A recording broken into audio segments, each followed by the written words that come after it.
Otep à tous, bien-aimés frères et sœurs. La réponse de l'OTAN face aux déboires qu'ils sont en train d'avoir actuellement en Ukraine et à l'affolement pour l'alliance qu'il y a entre l'Iran et la Russie pousse les Occidentaux à s'enfoncer dans le pire, dans la boue. Vous savez ce que les pays de l'OTAN prévoient maintenant?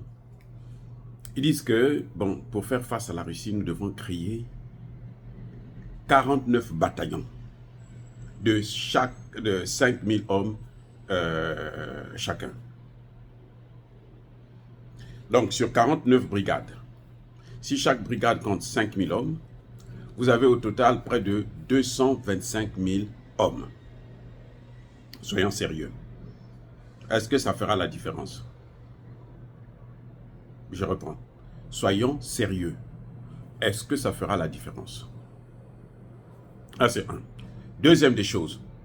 Mais le temps de former ces 49 bataillons-là, mais l'Ukraine sera déjà avalée. La Russie aura déjà occupé pratiquement toute l'Ukraine. Et oui, la Russie aura conquis l'ensemble du territoire.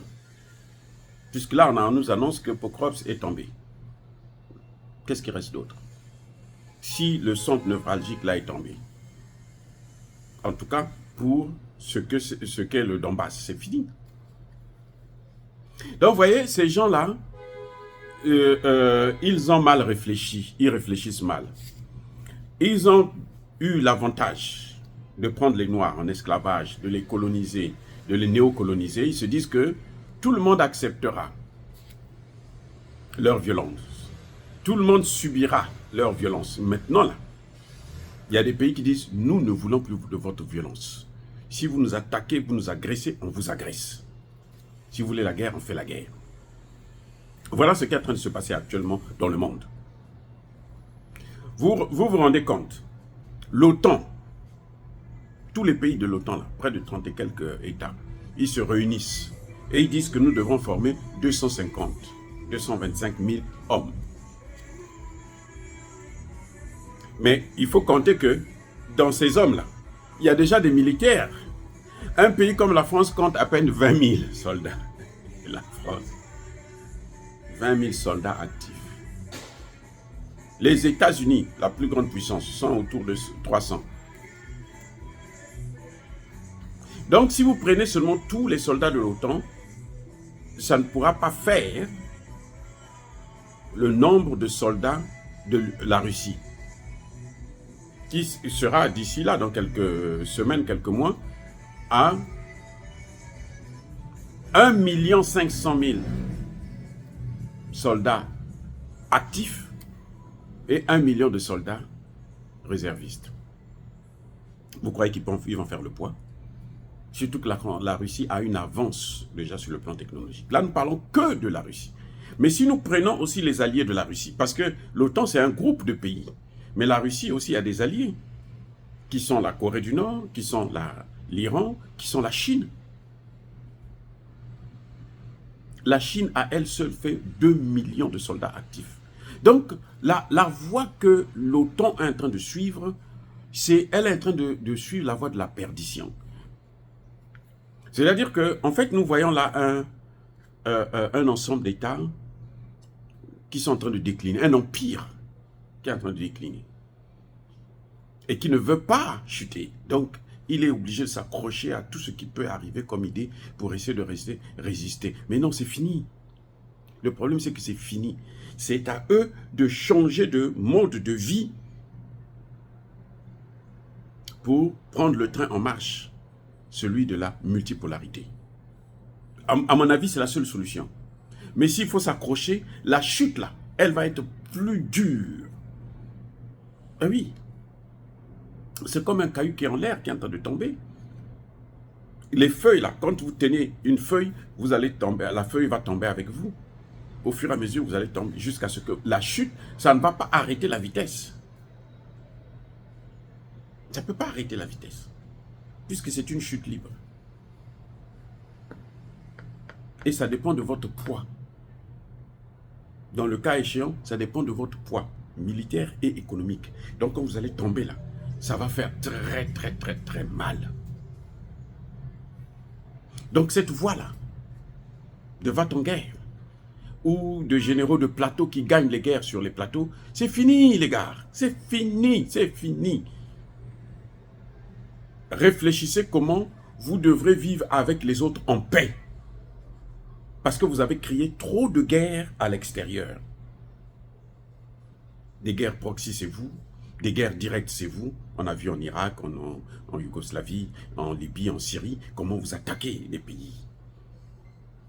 On le voit, les guerres proxy en Ukraine, au Moyen-Orient, en RDC, au Soudan et autres. C'est encore vous, les guerres proxy. Mais vous ne pouvez pas passer votre temps à détruire les États, les autres États, et puis ces autres États-là, chaque fois, font que vous regardez. Non. Maintenant, nous avons deux États qui se sont mis debout. La Russie sur le plan militaire, la Chine sur le plan économique. Et puis maintenant, ils sont rejoints par d'autres États qui ont subi les mêmes difficultés. C'est-à-dire la Corée du Nord, l'Iran, les sanctions. Ils ont passé 10 ans, 20 ans, 50 ans de sanctions. Regardez Cuba. Plus de 60 ans de sanctions. Quand les sanctions là ont commencé là, moi j'étais même pas encore né. J'ai grandi, j'ai eu des enfants, mes enfants sont adultes pour certains, mais il y a toujours des sanctions. Vous croyez que c'est normal? C'est quoi ça? C'est comme si Cuba a été condamné à vie par les Occidentaux, notamment par les États-Unis. C'est ça qu'on est en train de nous montrer là. Et ça ne peut plus continuer. Parce que les autres n'en veulent plus. Les autres pays là ne veulent plus de ça. Qu'ils puissent souffrir pour vous. Non. Non, non, non. Vous devrez maintenant vous mettre sur le droit chemin. Ah oui.